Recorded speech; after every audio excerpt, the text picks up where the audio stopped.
Stonehouse at TCI, probably and arguably one of the hardest 9 holes around. So let's get started with hole number 1, starting from the back end.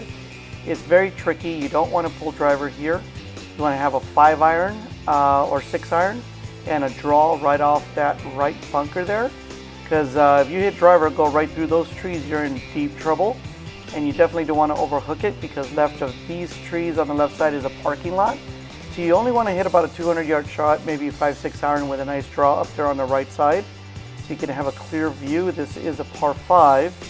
So the second shot is not that demanding because there's a lot of room on the right, as you can see, but there's some rough over there, but it's not too penalizing. You're going to want to hit another 200 and maybe 20-yard shot, if you can, short of that bunker on the left. So if you pull it, you won't be in that much trouble, because anywhere around that area you have a short iron to the green. But this green is severely sloped from back to front, and so if that pin's in the back, you definitely want to get it back there, because it'll be a hard 3-putt if you miss it short.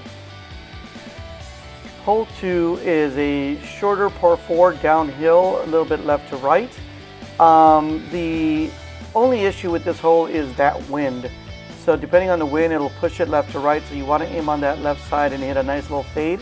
Definitely do not hit, you don't need a driver here. You could hit a little 220-yard shot to the top of that little ridge there, and you'll be left with a pitching wedge or 9-iron in. You don't want to pull it. There's a little room on the left, but you'll be just chipping out. So a little cut would be good. If you want to be aggressive, you hit a driver with a nice cut, and you'll be with a short pitch to the screen. Again, severe uphill left to right green, but pretty easy to hit to the middle and get a par and move on.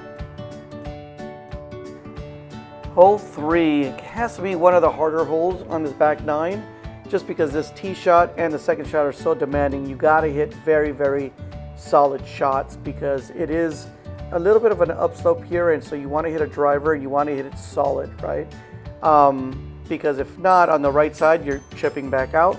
As you can see, there's no room to hit to the green, and on the left side it's very severe of a slope there and deeper rough, so you're going to be chipping out of there as well.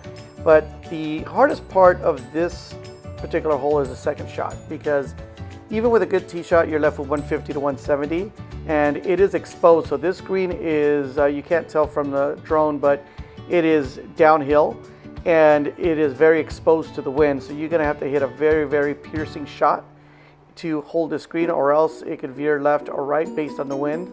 But this green does not have a severe slope left to right, but all you got to do is ensure you don't go long left. But on the right, there's quite a bit of room. So if you're going to miss it, it's better to fade it and miss it right if you had to.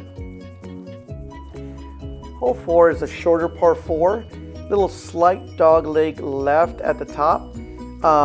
Definitely no driver is needed here. You just need to hit about a 200, maybe 225 shot on that right side to give you a real clear view of that pin. It's a very slight dog leg left.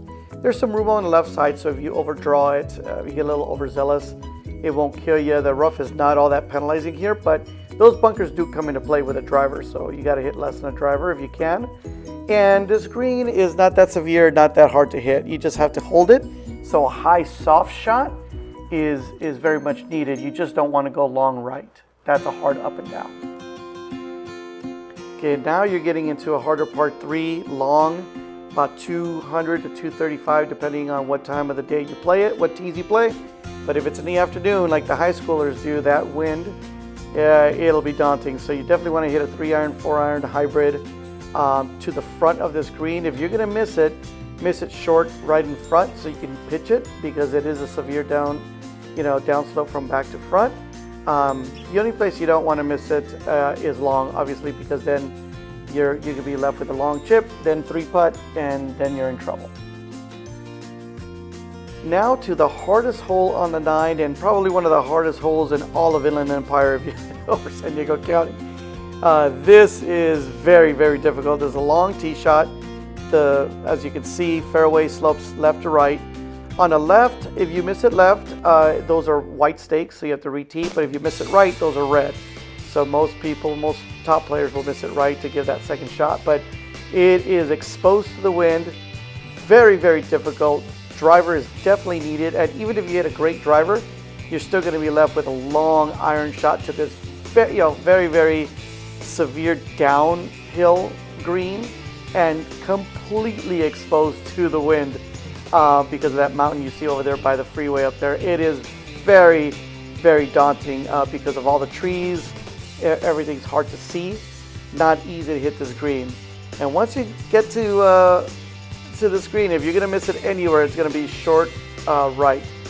Anything long, you're going to be in those trees and you're just chipping out, and that's it. 7 is a shorter par 4, but the key here is the tee shot. As you can see, those trees, it's very, very thin, very thin shoot. So I like to draw the ball, so it's very difficult to hit that ball to the right and draw it. And so it's best to just leave it short of those trees, of that, of that pinch in the fairway, probably a long iron there, and then you're left with a short iron to this green. If you're going to be aggressive, you're going to hit a driver with a fade, so you can see there's some room on that right side, and then you can chip up there if you're pretty accurate with the driver. But pretty easy, straightforward hole. Shouldn't be too difficult. And hole 8 is probably one of the easiest holes on the course. It's a par 3, quite short, maybe 8 iron, 7 iron for some of you, depending on the tees you play. But very straightforward, nothing really in your way. Those trees aren't really in your way just because such a short iron, you hit it high.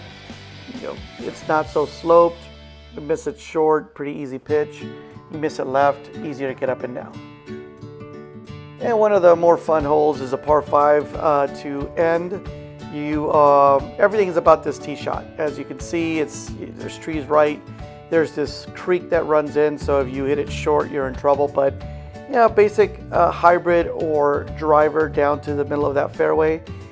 There's some room to the right, but you just don't want to miss it left.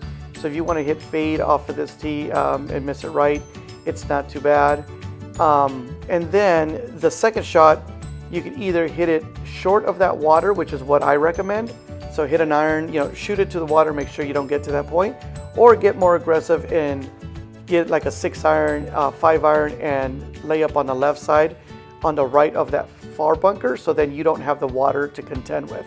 Because this shot is the most crucial, which is to the green. And if you end up anywhere around here, right in front of the water or a bit more to the left, all of this is a wedge in here. So your wedge play is definitely on display. You can't hit it fat or you're in the water, and you can't hit it long because you're by that car path there on the left, which is death. So easy shot to the middle of the green. It is sloped back to front. So if you're gonna miss it short left, and you'll be good to go.